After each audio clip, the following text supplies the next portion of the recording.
Bonsoir mesdames, bonsoir messieurs, une fois de plus, bonsoir et merci d'être toujours au rendez-vous avec le magazine du dimanche. Nous avons ce réel plaisir de recevoir ce soir Prince Epenge. Il a été réclamé par une frange des téléspectateurs au regard de ses argumentaires suite à l'actualité qui prévaut en RDC et particulièrement à Kinshasa. Avec lui, donc, on essaye de cogiter sur l'actualité politique de la semaine. Bonsoir Prince Epenge, vous êtes président de ADD Congo et communicant au sein de la plateforme politique La Moka que gère aujourd'hui le coordonnateur Adolphe Mouzitou. Je reprends encore, je vous dis bonsoir. Bonsoir et merci pour la confiance renouvelée. Je dis bonsoir à tous ceux qui vont suivre ce journal, le Canal King. Voilà, donc le journal s'ouvre par cette nouvelle de Félix-Antoine Tshilombo Tshisekedi qui était à Nairobi au courant de la semaine, participé au 3e conclave, il faut dire, pour la paix à l'est de la République. Plusieurs chefs d'État de la sous-région ont donc pris part et des résolutions ont été assorties de ces assises. On le suit et puis on retourne tout à l'heure pour discuter avec notre invité. Le président de la République démocratique du Congo, Félix-Antoine Tshisekedi Tshilombo, participe ce lundi 20 juin 2022 à Nairobi au 3e conclave des chefs d'État de la communauté d'Afrique de l'Est EAC consacré au processus de paix et sécurité à l'est de la RDC. Cette rencontre, organisée à l'invitation de son Excellence Uhuru Kenyatta, président du Kenya et président en exercice de l'EAC, accueille le président de 7 pays membres de cette communauté, à savoir le Kenya, la RDC, le Burundi, l'Ouganda, le Rwanda, la Tanzanie et Soudan du Sud. L'enjeu principal de ce 3e conclave et la résolution pacifique de la crise entre la RDC et le Rwanda et aussi l'évaluation du processus politique de Nairobi sur la reddition des groupes armés actifs dans l'est de la République démocratique du Congo ainsi que la composition de la force militaire régionale. Les 7 chefs d'État ont commencé les réunions par un huis clos avant d'élargir le cercle d'échange à leurs ministres et accompagnateurs en format 1+3. Suivant le programme élaboré par les State House, les chefs d'État vont échanger sur les rapports de la réunion des chefs d'État-major généraux des pays de l'EAC et sur les consultations menées par l'équipe du secrétariat mixte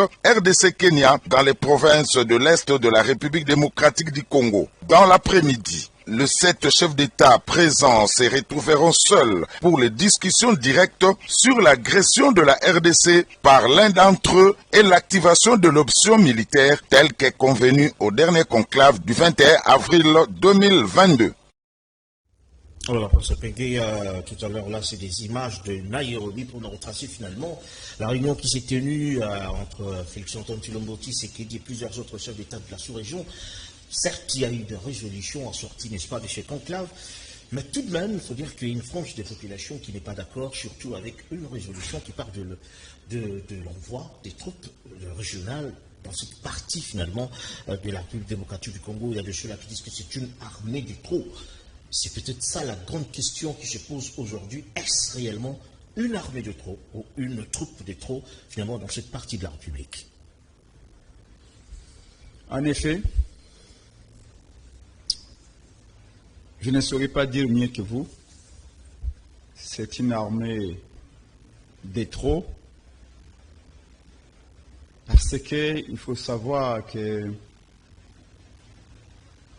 le Kenya a une partie de son armée au sein de la MONUSCO. La Tanzanie, qui a signé ce nouvel accord avec M. Félix Tshilombo, a une partie de ses troupes militaires au sein de la MONUSCO. L'Ouganda, qui est signataire de cet accord de ce pays, a une partie de ses militaires au Congo aussi. Venir dans le cadre de l'état de siège invité par Félix Tshisekedi,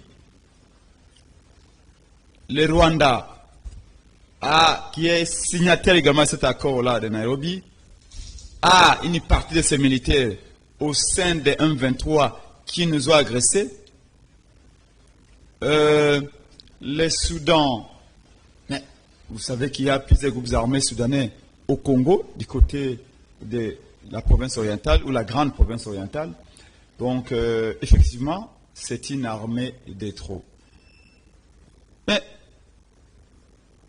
les Congolais se questionnent et il y a plus de questions que de réponses à ce qui concerne ce nouvel accord. Il y a une semaine et demie, le Conseil de la Défense s'est réuni avec à sa tête M. Félix Tshilombo, qui est le président du Conseil de la Défense. Ils ont pris un certain nombre de résolutions, dont celle demandant au gouvernement de suspendre tous les accords ainsi que les protocoles signés avec le Rwanda. 5 jours après, M. Félix Tshilombo voyage au Kenya et va céder aux pressions de ses parrains pour signer un nouvel accord en dérogeant à l'observation du Conseil de la Défense. Pour nous, au sein de notre parti Action pour la démocratie et le développement Congo, au sein de la coalition Lamuka, nous pensons que cette nouvelle signature de M. Félix Tshilombo, dans ce cadre-là des pays, plutôt de la communauté des pays de l'Est, est un acte de haute trahison. Parce que la plupart des pays qui ont signé avec lui cet nouvel accord sont des pays qui soit nous ont agressé les Congos hier, ou c'est là qui agressent les Congos aujourd'hui. Monsieur Félix vient de l'opposition. Il connaît l'histoire de ces pays. À moins que vous me contredisez ici, il sait très bien. Les rapports des Nations Unies existent, notamment celui de 2009. Ces rapports disent, attestent noir sur blanc, que Kagame sponsorise plusieurs groupes armés au Congo. Kagame agresse les Congos, ou a agressé les Congos hier. Il arrive au pouvoir, il donne une confiance totale à Paul Kagame, comme si l'histoire pour Félix Tshisekedi ne servait absolument à rien. Alors que l'histoire nous permet à bien préparer les présents, mais aussi à savoir où on va dans l'avenir. Voilà, c'est aussi l'occasion de vous poser cette question, de savoir comment finalement articulez-vous l'approche diplomatique finalement du chef de l'État. On a comme l'impression que le chef de l'État est plus conciliant avec, entre guillemets, les agresseurs de la RDC. Comment finalement vous comprenez l'approche diplomatique du chef de l'État? Vous parlez à tort de la diplomatie, mais le vrai problème que nous avons au Congo, c'est l'illégitimité de M. Félix Tshilombo, mais aussi la naïveté de son régime. Peut-être je repose autrement la question. Comment est-ce que vous percevez finalement, je veux dire, ce rapprochement entre Félix Antoine Tshilombo Tshisekedi et le pays de l'Est, qui sont en même temps agresseurs de la RDC? Mais bien sûr, cette question-là, seul Félix peut vous le répondre, vous donner la réponse. Moi, en tout cas, au propre comme au figuré, j'ai beau tourner ma tête, j'ai beau lire, relire les écrits du passé comme d'aujourd'hui, j'ai du mal à me l'expliquer, même au sein des lits de PC. Les accointances de Félix Tshisekedi avec Kagame, avec Museveni, nous voudrions savoir les origines. On a l'impression que Félix a vécu avant, avec ces gens-là, avant de naître congolais. Tenez, quand nous sommes, nous, les Congos, nous sommes un pays de l'Afrique centrale. Nous sommes au sein de la SADC. Dites-moi, quelles sont les raisons qui ont plaidé pour que Félix amène le Congo dans une organisation comme celle de la communauté des pays de l'Est? Nous ne sommes pas un pays de l'Est, de l'Afrique.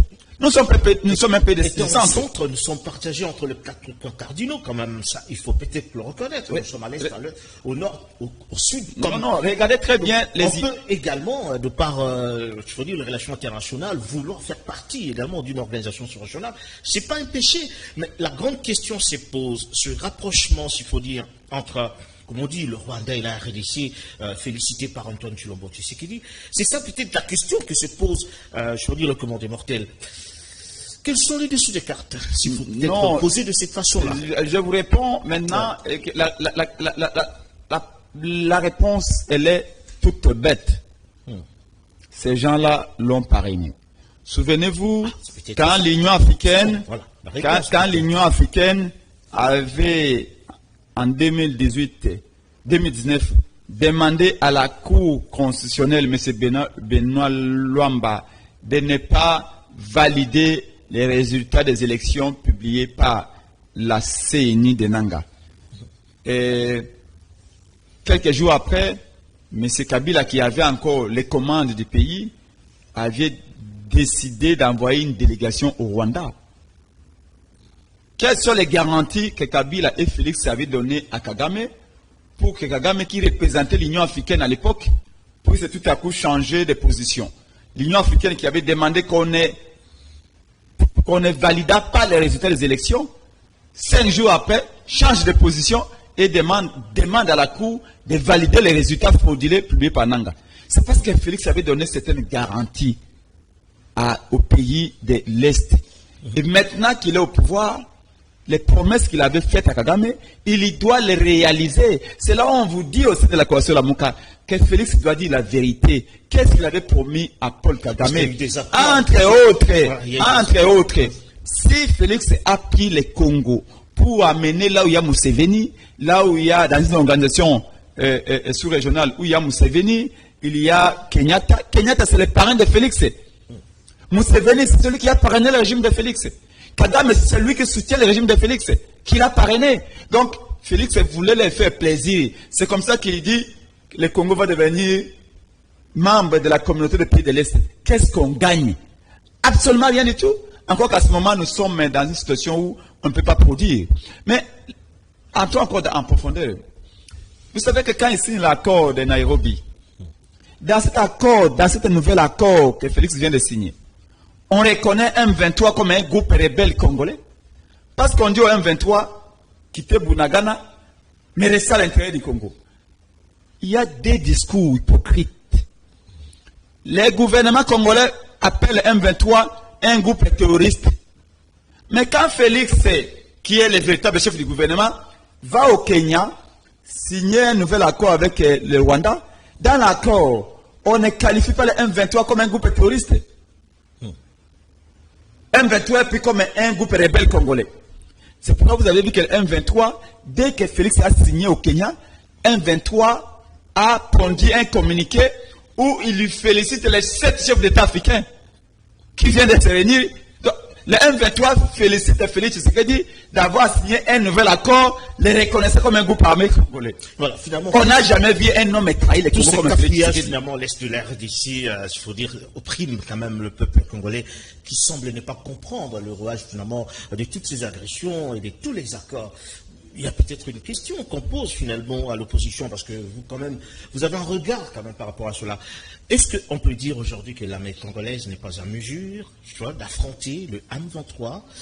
Et si tel est le cas, est-ce que toutes ces mutualisations des forces finalement ont servi à quoi? Finalement, selon je dis, le regard de l'opposition par rapport à ce dossier. Prince Penge et mon parti ADD Congo au sein de la MOUCA avec le président Martin Fayulu de Fongzito, nous sommes convaincus. Excusez-moi, qu'aucun soldat burundais, aucun soldat rwandais, aucun soldat kenyan, ougandais ne viendra verser son sang pour l'intégrité du Congo de Lumumba, du Congo de Kasavubu, du Congo de Kimbangu. Seuls les militaires congolais est en mesure de verser son sang pour protéger l'intégrité du territoire congolais. Dans l'hymne national des goûts congolais, nous disons, nous entonnons chaque jour ceci. Nous peuplerons ton sol et nous assurerons ta grandeur. Nous sommes le dimanche 26 juin.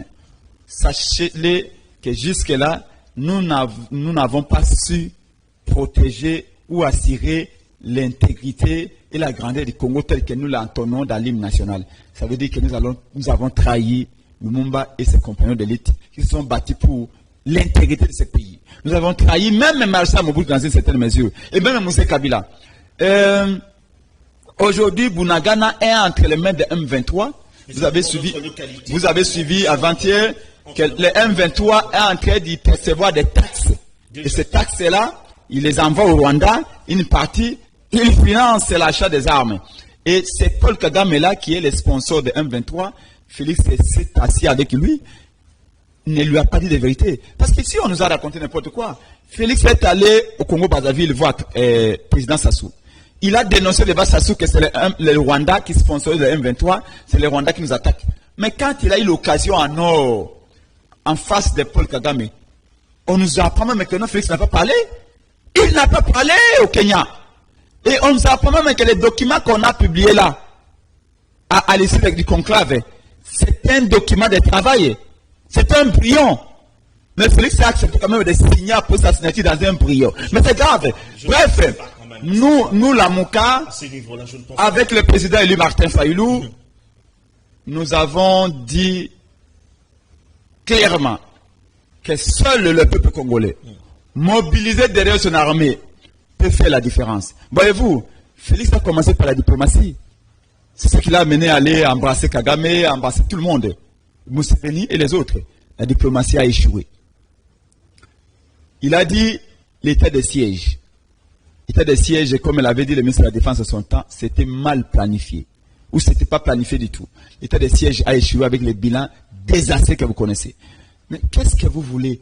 On laisse encore la carte blanche à Félix Tshisekedi et son régime? Non. Donc, voilà pourquoi vous avez vu hier, samedi, les mouvements citoyens, Lucha, Filimbi, Echa et toutes sortes d'associations ont appelé le président élu Martin Fayulu en disant, nous vous invitons, vous êtes les derniers remparts. Et nous sommes allés faire honneur au mouvement citoyen. Nous avons marché avec eux depuis Pascal jusqu'au niveau de l'échangeur pour dire, l'armée congolaise doit savoir que nous sommes comme un seul homme derrière elle.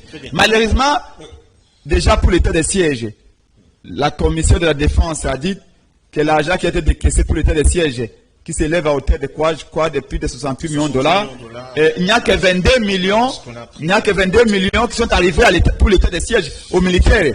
Plus de 45 millions détournés par le régime Tshilingelo.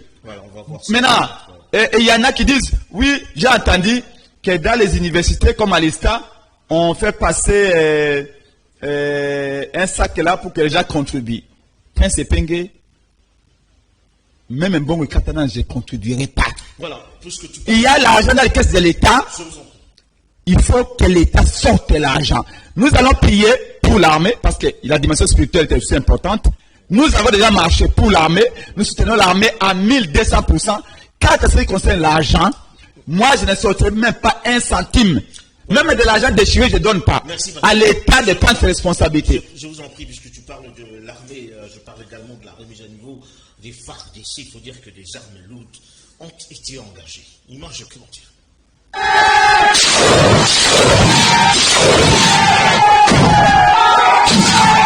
Dans le cadre de renforcement des capacités des cadres instructeurs de l'école d'artillerie, une remise à niveau a été organisée par le détachement d'instruction opérationnelle français, basé au Gabon, facilité par les coopérants français auprès du groupement d'écoles militaires spécifiques, pendant la période allant du 3 au 17 juin 2022. La sortie du terrain prévue du 14 au 15 juin 2022 a coïncidé avec un exercice d'études sur terrain des stagiaires de l'école d'artillerie session 2021-2022 suivant le planning. Plusieurs armes lourdes ont été engagées en présence du commandant groupement d'école militaire spécifique, le général de brigade Waliouzi, qui était accompagné de son chef d'état-major, le général de brigade Kaboul, et du commandant de l'école d'artillerie. Amétedi Namoke Laurent. Les armes lourdes, à savoir 107 mm, obligé 122 de 30, mortier 122 mm, canon 105.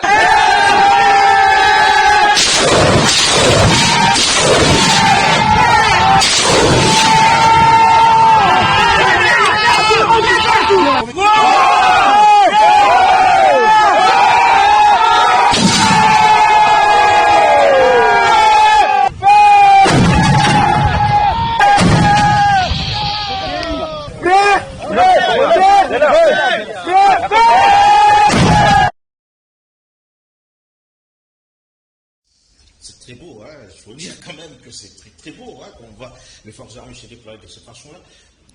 Je voudrais que vous fassiez un message d'encouragement aux forces armées. Vous avez 30 secondes pour ça. Écoutez, monsieur le journaliste, la question ne se pose pas chez nous, mais c'est ce que je suis en train de faire. Prince Ping était un militaire né. D'ailleurs, je vous dis que si par malheur, ces gens-là, comme ils ont pris Boudangana, ils continuent d'avancer, si jamais ils avançaient encore de 10 km, Prince Ping va s'enrôler dans l'armée. Ah, bon, oui. J'ai dit, Prince Ping va aller combattre. Je suis un militaire né. Mais je vous dis que les soutiens, ce n'est pas important de polo qu'on amène les soutiens aux militaires. Je ne voudrais pas qu'on fasse de la quinoiserie dans cette affaire, parce que c'est une affaire sérieuse. Il y a des militaires qui paient leur vie. La meilleure façon de prendre soin des militaires, ce n'est pas seulement d'organiser des prières comme Ngobila le fait. Moi, je voudrais qu'Ngobila nous dise où est parti les 900 millions de hôtels de ville qui ont été volés dernièrement, soit déjà cambriolés, que cet argent soit récupéré pour envoyer aux militaires. Maintenant, là, quand une armée est au fond, quand les militaires sont en guerre, il faut tripler les salaires. Il faut augmenter leurs salaires. Il faut prendre soin de leurs femmes. Aller dans les camps militaires. Aller au camp de Fongola ici. Regardez la saleté. Les militaires congolais, ce sont des mal lotis. Les policiers congolais, c'est ceux qui souffrent le plus. Les plus pauvres au Congo, c'est les militaires, c'est les policiers. Pendant qu'ils sont en guerre, ne venez pas nous dire SADC. Je vois la RTNC qui fait des publicités. Oui, mais c'est insignifiant par rapport à ce qu'on doit faire. L'essentiel, c'est l'argent d'abord. Et les matériels militaires. Quel est ce type de matériel avec lesquels ils se battent? Parce qu'un militaire doit avoir, un militaire pour se battre, avoir le moral d'acier, il faut qu'il fasse confiance à son outil militaire. Il faut que l'arme qu'il a entre ses mains, il puisse lui inspirer confiance. Mais aussi qu'il sache que la femme qu'il a laissée, dans les cas militaires, les enfants qu'il a laissés sont dans de bonnes conditions. Pendant qu'on est en guerre, il faut augmenter le salaire des militaires. Il faut augmenter le salaire des policiers. Il faut les docteurs. Moi, ce que je vois là, des polos que les gens portent et tout ça, c'est bien beau ça, mais c'est insignifiant. Parlons vrai, parlons sincère, que l'État sorte l'argent. Nous, on a fait ce qu'on doit faire, ce qu'on devait faire. Nous marchons. Demain encore, la coalition, la Mouka, j'irai voir les commentaires de la Mouka de Fomosito. Dès demain, il faut une marche de la Mouka. C'est que les militaires de la Mouka réclament une marche de la Mouka pour soutenir l'armée, soutenir nos frères de l'Est. Mais si nécessaire, nous allons nous enrôler dans l'armée pour se battre. Nous ne sommes pas comme les chefs de l'Union sacrée, où on a vu les chefs hier en train de parrainer un mariage. Pendant qu'une partie du Congo est occupée, Félix est allé parrainer un mariage en train de danser là-bas. Ça ne se fait pas. Et regardez le président ukrainien. C'est pas interdit. Non, mais c'est pas interdit, mais moralement. Quand les militaires congolais essuient les coups de balle et que le commandant en chef est dans un mariage avec un verre de champagne, ça pose problème en termes d'image et bon sens. C'est pas interdit. Mobutu ne ferait pas ça. Ah bon? Le président ukrainien, vous le voyez? Vous voulez voir quoi? Félix avec tenue militaire, c'est ça? Écoutez, c'est pas les fois avec tenue militaire. Mais quand on est en deuil, il faut avoir l'attitude de quelqu'un qui est en deuil. Quand on est attaqué, que son pays, une partie du pays est occupée. Qui fait à l'est, à l'ouest, au sud, au nord, vous ne voyez pas? Je vous dis, Là, ne suffit pas. Martin Fayol aurait été là. Vous aurez vu tous les Congolais en colère à ce moment. Voilà, parce qu'il faut avoir l'attitude de quelqu'un qui est en guerre. Félix n'a pas l'attitude de quelqu'un qui est en guerre. C'est comme si tout allait bien. Et c'est ça le message qu'il a envoyé en allant dans une fête de mariage. On voit quand même le chef de l'État ne pas sourire depuis un certain temps. Quand même. Ah non, c'est qu'en tout cas, il faut répondre à la Constitution. Il ne faut pas qu'il soit le commandant en chef. Voilà. Parce que les premiers militaires, c'est ça que lui selon la Constitution. Très bien, très bien. Pendant que les militaires, comme on dit les soldats Moulongo, sont au front, voilà.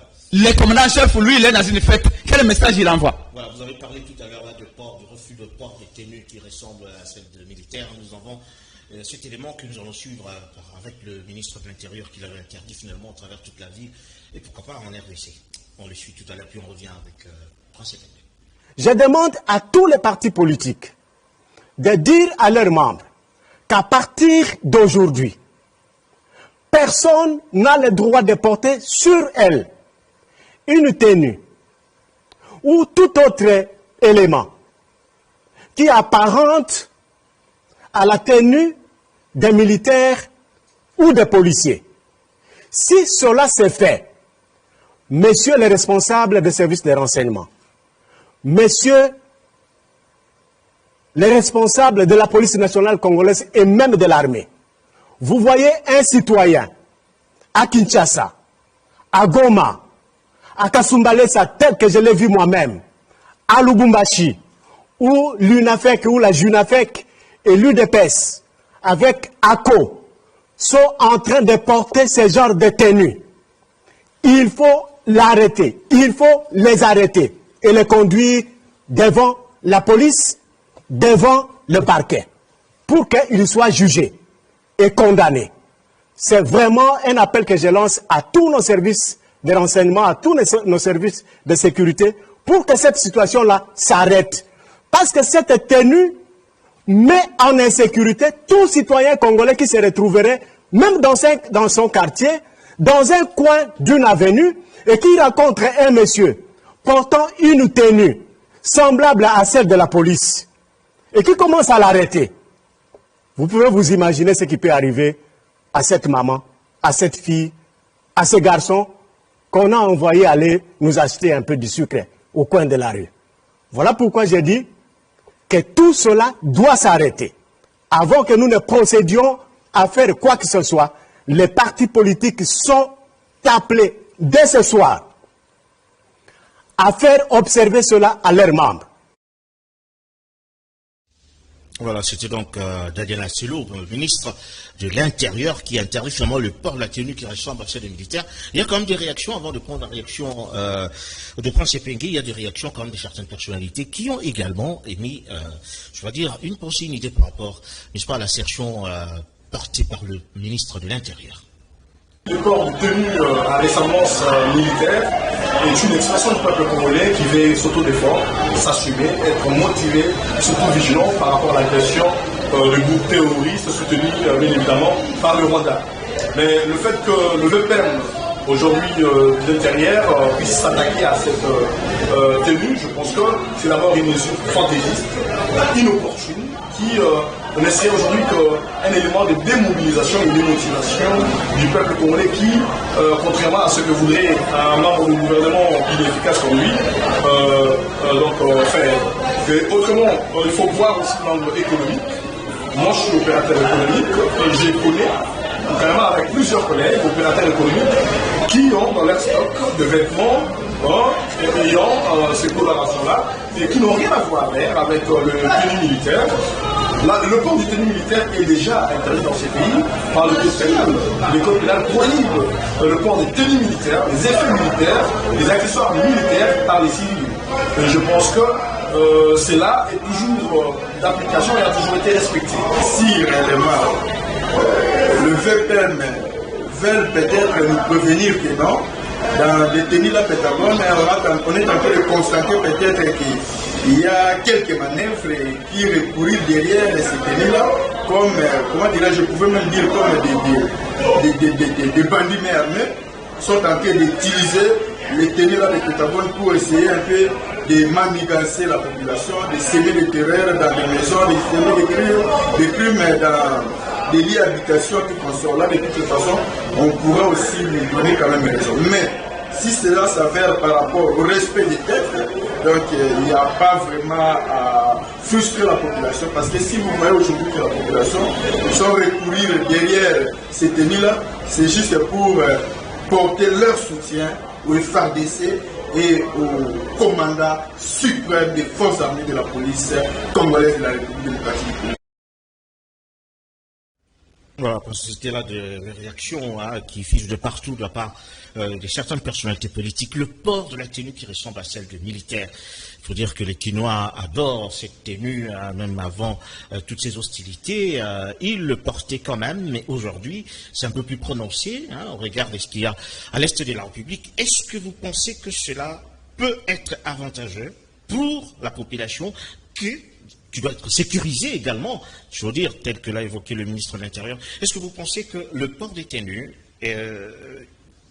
constitue aujourd'hui, je veux dire, une opportunité de la population de soutenir, je veux dire, est-ce qu'il y a une façon pour la population de soutenir finalement les FARDC? Est-ce que vous pensez que c'est le port de tenue qui compte aujourd'hui?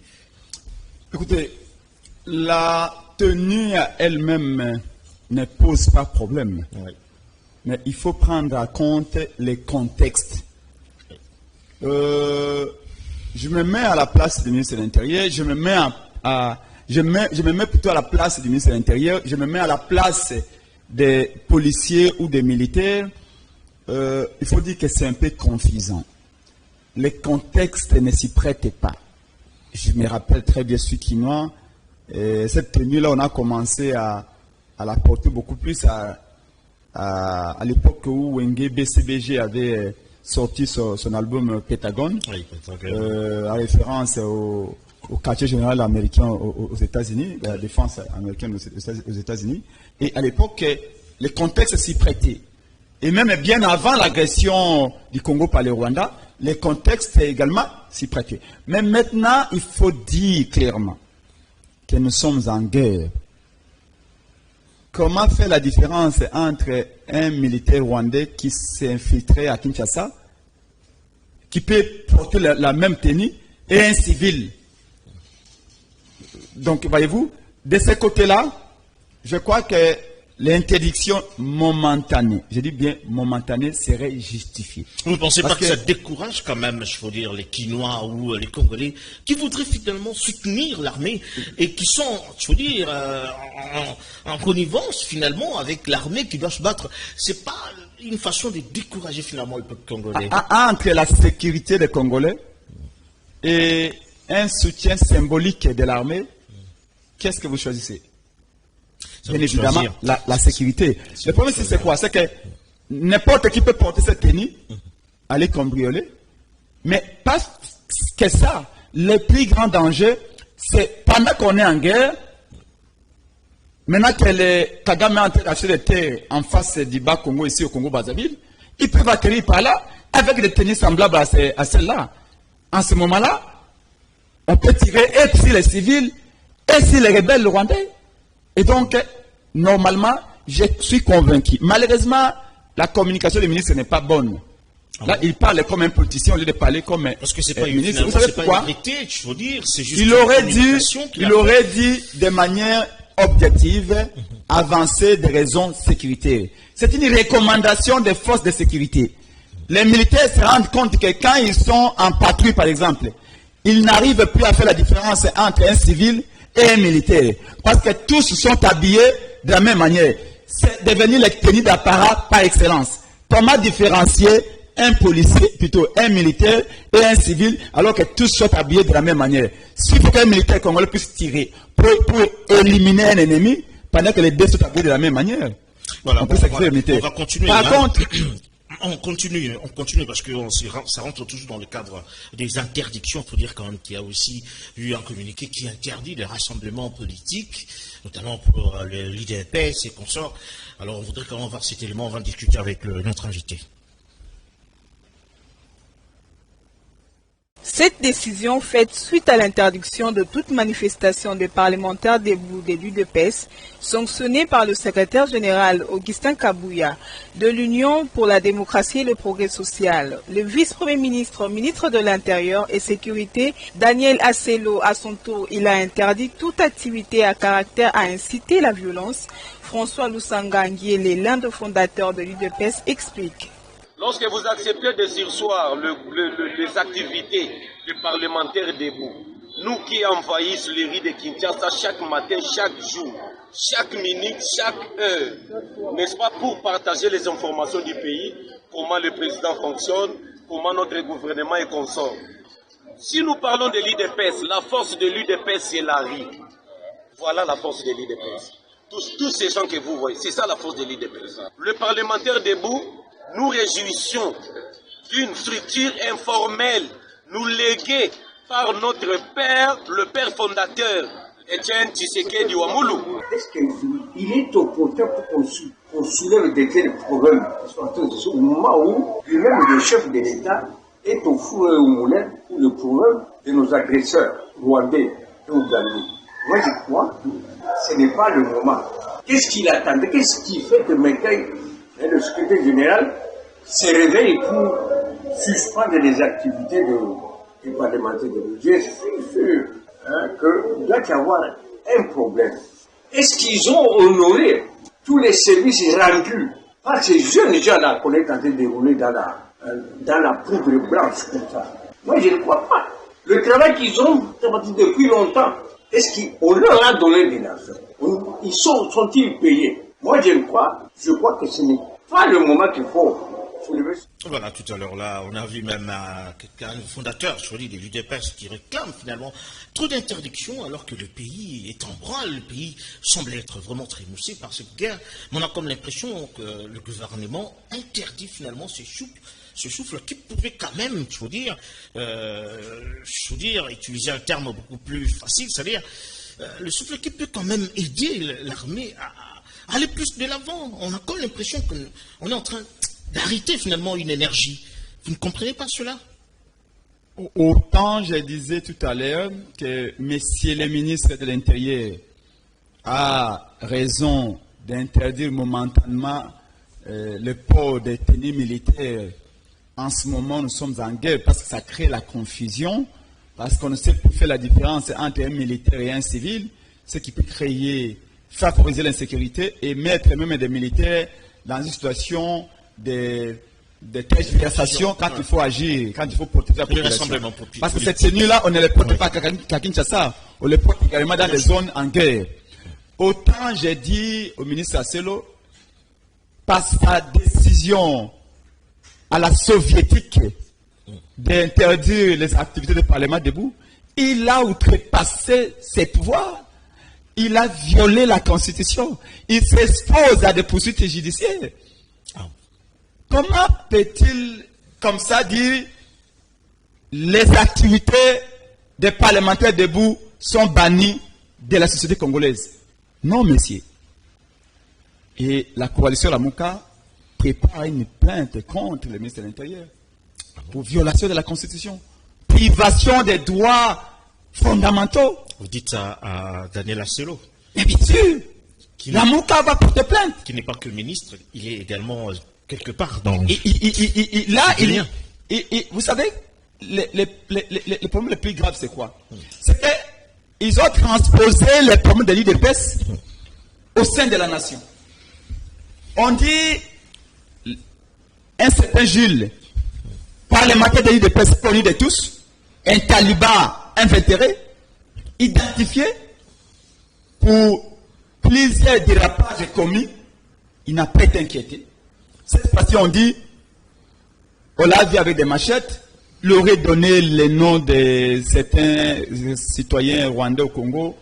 Ça, c'est condamnable. Nous l'avons tous condamné.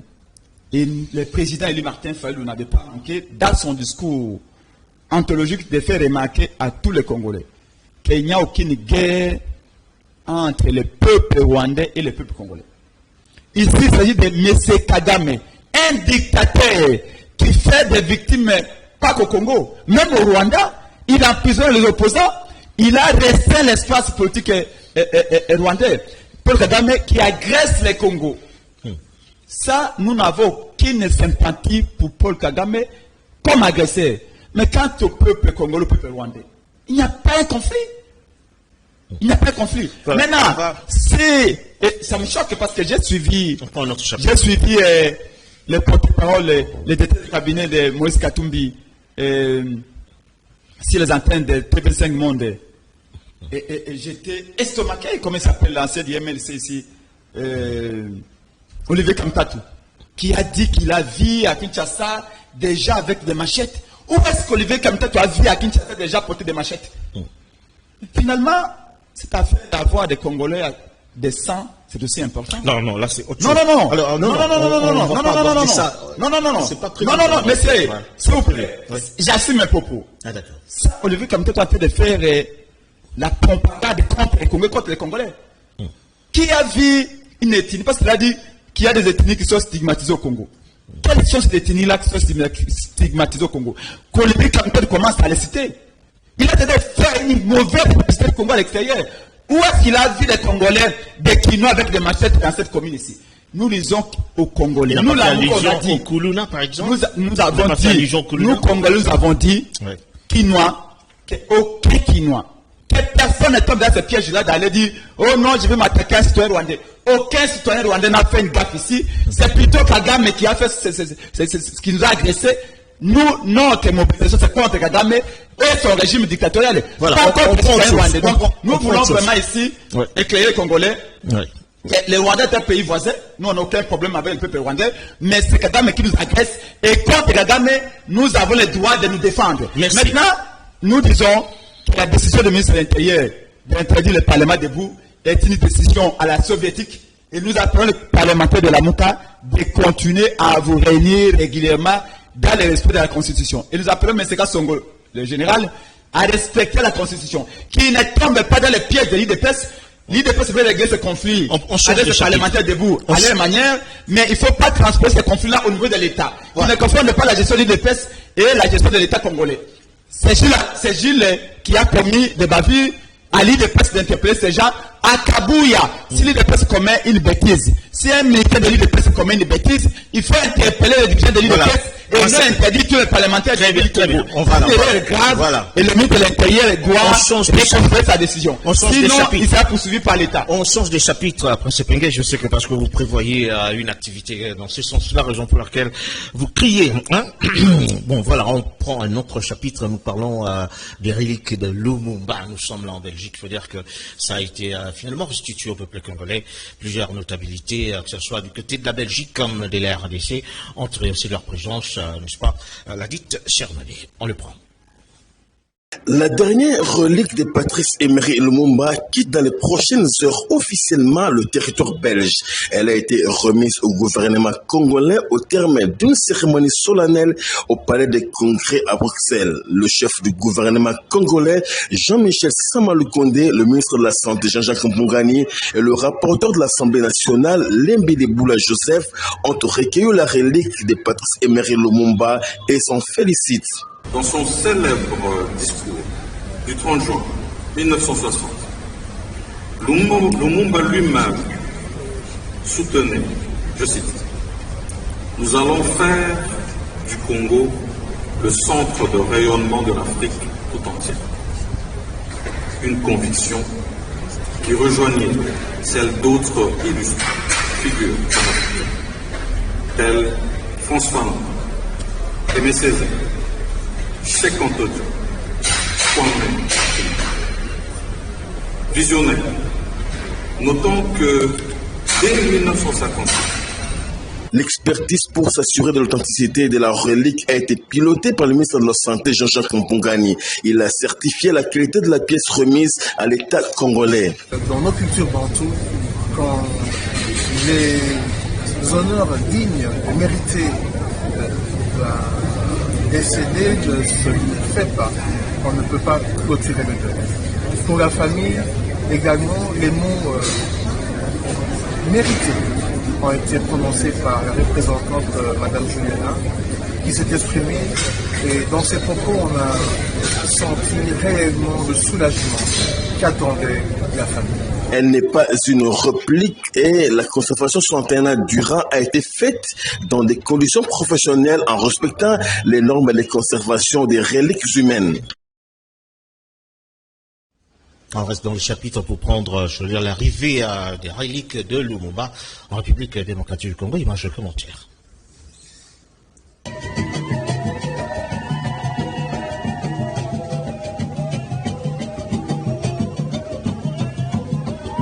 Arrivée de la dépouille de Patrice Emery Lumumba à l'aéroport de Njili ce mercredi. Mission accomplie avec succès par le Premier ministre Jean-Michel Samalukonde, 61 ans après l'assassinat du héros national. À la tête d'une forte délégation dépêchée à Bruxelles par le président de la République, Félix Antoine Tshisekedi, pour les rapatriements de la dépouille de Patrice Emery Lumumba. Le numéro 1 du gouvernement a accompagné les restes de Patrice Emery depuis l'aéroport militaire de Michel Brock à Bruxelles jusqu'à Njili aux côtés de membres du gouvernement, de la famille famille biologique de l'illustre disparu, ainsi que de journalistes de différents médias internationaux. Notez que ce mercredi, une délégation conduite par le président de l'Assemblée nationale accompagne la dépouille vers la province du Sankourou, province d'origine de l'illustre disparu, où les hommages lui seront rendus coutumièrement et l'inhumation est prévue pour demain jeudi 30 juin au mausolée construit à la place de l'échangeur dans la commune de Lumété.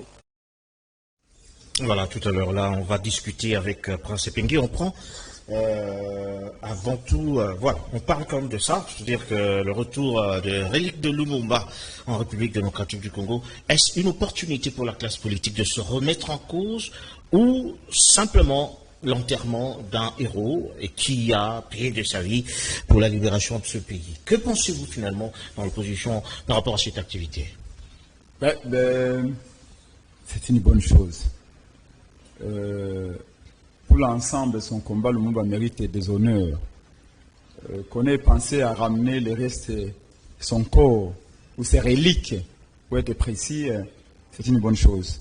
Seulement, je suis un jeune Lumumbiste par conviction, pas idéologie. Je pense que Lumumba n'est plus, Lumumba n'est pas une dent. Lumumba est devenu une idée. Et donc, il faut savoir connaître cette idée-là. La dent, oui, mais l'idée, c'est mieux maintenant. Lumumba survit à son époque, s'y vivra pour des siècles encore, mais pour qu'il survive en termes d'idées, il faut que cette idée soit enseignée à nos enfants, à nos petits-enfants, comme lui-même l'avait souhaité. Quel a été son combat? Il n'est pas rare d'entendre un jeune Congolais vous dire « Ah, Lumumba était pressé, hein. S'il avait laissé le blanc, on serait mieux. » Les gens oublient que Lumumba, après son voyage d'Accra au Ghana, déjà en 1959, Lumumba avait dit qu'il avait un modèle de société homogène, un melting pot à l'américaine, où les Blancs qui ont donné l'indépendance aux Ghanéens sont restés au Ghana et coexistaient pacifiquement et en harmonie avec les Noirs ghanéens. Et ils voulaient reproduire les mêmes modèles parce que les Ghana avaient pris l'indépendance un peu plus tôt, ou une année, 2 ans, bien avant nous. Et donc, Lumumba voulait reproduire les mêmes modèles où les Congolais allaient coexister pacifiquement en harmonie avec les anciens colons belges. Et pourtant, on l'a fait passer pour un communiste, et puis ensuite, on l'a liquidé avec la complicité de certains Congolais. Et, bref, je voudrais que les gens sachent pourquoi Lumumba a été assassiné, quel a été son combat, les idées qu'il avait déjà à 60, Lumumba disait le peuple a besoin du pain et de la paix. Mais aujourd'hui, 62 ans après l'indépendance, le peuple n'a ni pain, ni est-ce qu'il y a déjà dans cette aéropage politique, est-ce qu'il y a quand même un homme politique qui incarne aujourd'hui le Lumumba? Est-ce que selon bien sûr, jusqu'à présent, oui. Est-ce que vous voyez Martin Fayulu, la constance de Martin Fayulu, l'incorruptibilité de Martin Fayulu. C'est pas Fachi, c'est pas Félix Antoine Tshilombo. Non, Félix n'a absolument rien de Lumumba. C'est pas Joseph Kabila. Et voyez votre collègue, vous avez vu l'ouvrage de votre collègue, les rapports de la commission parlementaire belge également, mais votre collègue de l'histoire de Belgique, je crois, hein, Colette Bachmann. Oui. Et vous avez vu, hein, dans ses récits, il dit, en 1959 déjà, le Parlement belge et le gouvernement belge à l'époque avaient décaissé 5 millions de dollars pour corrompre Lumumba. Nous sommes en 59-60. 5 millions à l'époque. Aujourd'hui, peut-être c'est 50 millions de dollars. Mais Lumumba avait dit non à 5 millions de dollars. À cette époque-là, 59. Voyez-vous? Mais aujourd'hui, vous avez vu combien de politiciens se sont vendus comme des putes, comme des prostituées, parce qu'on lui a promis un poste ministériel, parce qu'on lui a promis d'être Premier ministre, ou on lui a promis d'être gouverneur. Il a tout vendu, il a même fait avant de sa femme, pour dire combien Lumumba était convaincu, était un homme de conviction. Il refusait 5 millions de dollars des Belges à 59-60. Il faut être un homme de conviction. Voilà. Donc, il y a très peu de politiciens qui entrent dans ces cercles-là, des gens qui pensent et qui projettent le Congo comme Lumumba le faisait. Merci beaucoup. Encore une fois de plus, il faut connaître le combat de Lumumba, mais pas que de Lumumba. de tous ses compagnons, même les combats de Kimpabita, de Kimbangu, parce qu'ils ont commencé avec Lumumba, mais aussi les combats d'Mpolo, ceux qui sont morts avec Lumumba et des autres. Et moi, j'aurais souhaité qu'on honore Lumumba, on honore également les compagnons de l'élite, ceux qui étaient tombés, qui étaient assassinés avec lui ensemble. Mais je ne cite pas une note vraiment amère, c'est que quand le corps de Lumumba est arrivé dans son village natal, les autorités congolaises qui ont accompagné le corps ont abandonné les corps dans les villages parce qu'ils n'avaient pas où dormir, où passer nuit. Ils ont abandonné les corps à Lubefu, dans un village de Lubefu, ils sont allés chercher des maisons où passer nuit à 80 km de là où il avait le corps de Lumumba. On a même l'impression que c'est comme si le gouvernement voulait saboter les corps de Lumumba. Ah bon? Oui, son corps est abandonné entre les mains des villageois. C'est pas Semboso, c'est pas quelle autorité est partie dans son village. Ils ont abandonné les corps. Ils sont partis à 80 km. À Tchumbe? Non, ils sont allés dormir à Tchumbe. Ils ont laissé les corps au village de Lumumba. Parce qu'il n'y avait pas une seule maison où les gens pouvaient dormir. C'est-à-dire que pendant qu'on disait qu'on préparait la idée de Lumumba, on n'a absolument rien construit. Bon, l'argent qui était décaissé est parti où? Encore une fois de plus, c'est que le régime de Tchilengelou a tout détourné. Et dans le village de Patrice Emery Lumumba, un homme mondialement célébré, il n'y a pas même une petite chambre qui pouvait accueillir 2 personnes venues de Kinshasa. Tous ont fui le village pour aller dormir ailleurs en abandonnant les lyriques de Lumumba. C'est une honte pour la République, une honte pour ceux qui ont organisé l'arrivée des lyriques de Lumumba. Bientôt va chuter, je mérite quand même qu'on parle de la libération de Vital Kamerhe, qui est également une information importante au camp d'Achemé. Alors on prend la réaction d'un président du parti politique. La justice est indépendante. Le pouvoir judiciaire, c'est un pouvoir indépendant par rapport aux autres pouvoirs. Est-ce que pouvons-nous condamner la justice comme tout le monde parle? Pouvons-nous parler mal contre les chefs de l'État? Non. C'est que je sais que la justice a fait son travail et le président national de l'UNC est acquitté. Bon, de toutes les façons, c'est-à-dire que la justice a fait son travail. Si quelqu'un est déjà quitté, c'est-à-dire que même certaines conditions qui étaient déjà prévues par la justice, tout ça, les 10 ans, pour ne pas faire la politique et toute chose, tout est tombé. Moi, je sais qu'il va être dans la scène. Voilà, tout à l'heure, là, on prend la synco avec Monseigneur Donatien Cholet qui parle, il faut dire, de l'annulation de la visite du pape et, il faut dire, la visite du Premier ministre du Vatican en République démocratique du Congo. On le prend tout à l'heure. Le pape François, après avoir rassuré qu'il ne s'agit pas d'une annulation et demandé publiquement pardon pour le désagrément que ce report aura causé au peuple congolais, a annoncé que le même dimanche 3 juillet 2022, il célébrera une messe à la basilique Saint-Pierre avec la communauté congolaise de Rome. Comme si cela ne suffisait pas pour montrer la grande considération qu'il a pour notre pays, le Saint-Père a décidé d'envoyer son éminence Pietro Paroli, cardinal, secrétaire d'État de la Cité du Vatican à Kinshasa, pour prier avec nous le même dimanche 3 juillet 2022. La SENCO rassure les Congolaises et les Congolais que cette visite du Premier ministre de l'État de la Cité du Vatican à Kinshasa ne substitue pas celle du pape François, qui n'est que reportée et dont nous attendons la communication de nouvelles dates. Voilà, tout à l'heure, là, on a vu Donatien, monsieur Monseigneur, je veux dire, monsieur l'abbé, Monseigneur Donatien Cholet qui parle soit de l'annulation, soit du report de la visite du pape en République démocratique du Congo. Alors, nous avons pris deux éléments d'emblée. Je te pose une question par rapport à Vital Kamerhe. Nous sommes pratiquement à la fin de ce mandat. Juste un petit commentaire. Vital Kamerhe est finalement acquitté après avoir été emprisonné pendant plus ou moins 2 ans pour détournement de fonds. La grande question se pose, est-ce réellement la justice ou la politique qui a joué en sa faveur? Je vais être clair, franc et sincère avec vous. C'est un arrangement politique entre Vital Kamerhe et Félix Tshisekedi. Ça veut dire? Maintenant que l'arrangement est trouvé et que toutes les personnes arrêtées dans le cadre du procès de 100 jours sont sorties, la question que notre peuple se pose est où est son argent? 67 millions de dollars. Ce que vous appelez la justice, c'est dit, nous n'avons pas de preuves, sérieusement. Les Congolais ont suivi le procès de 100 jours pendant 1 mois. Ce procès, rien que pour son organisation, a coûté plus de 300 000 dollars.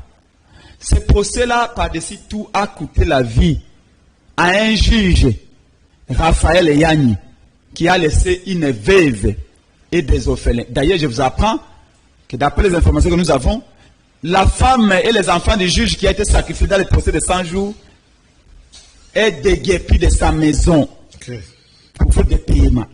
Parce que le papa qui subvenait aux besoins de la famille a été sacrifié. La question est de savoir où est l'argent. Mais c'est peut-être que Kamerhe avait dit, le procès de 100 jours n'est pas mon procès. C'est le procès de Félix Tshisekedi. D'ailleurs, il avait cité Félix Tshisekedi pendant le procès 127 fois. Oh, la loi congolaise dit que si un homme ou quelqu'un est cité dans un procès, si les juges jugent nécessaire, ils peuvent l'inviter pour qu'il vienne comme témoin renseignant, dire ce qu'il a vu, ce qu'il a entendu ou ce qu'il connaît. Voilà pourquoi la coalition Lamuka à son temps avait dit. Parce que tout le monde a été entendu.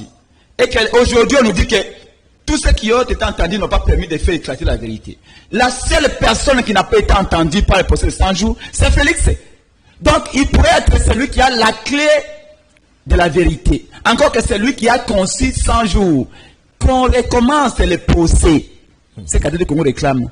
La Mouka réclame. Et qu'on invite Félix Tshisekedi. Et qu'il nous dise, lui qui a conçu 100 jours. Rappelez-vous encore le propos de Kamerhe. Kamerhe avait dit ceci, et je ne chute pas là. Kamerhe avait dit, je préfère mourir avec le secret d'État. Je ne veux pas ici humilier le Congo en disant des vérités. Quelle est cette vérité que Kamerhe avait voulu dire? On a suivi le procès. On a entendu les juges dire à Jamal que la loi congolaise en termes de transactions financières dit ceci. Qu'aucune personne ne peut transférer plus de 10 000 dollars à l'étranger sans passer par la banque. Alors que Jamal avait transféré plus de 10 millions de dollars au Liban sans passer par la banque. Même ça, on nous dit qu'il n'y a pas de preuves. Maintenant, qui va chercher les preuves? C'est les mamans qui vendent les bêtes au marché d'Engaba. C'est les changeurs de monnaie qui vont chercher les preuves. Voilà quand on a dit aux Congolais. En sciences politiques, on dit ceci.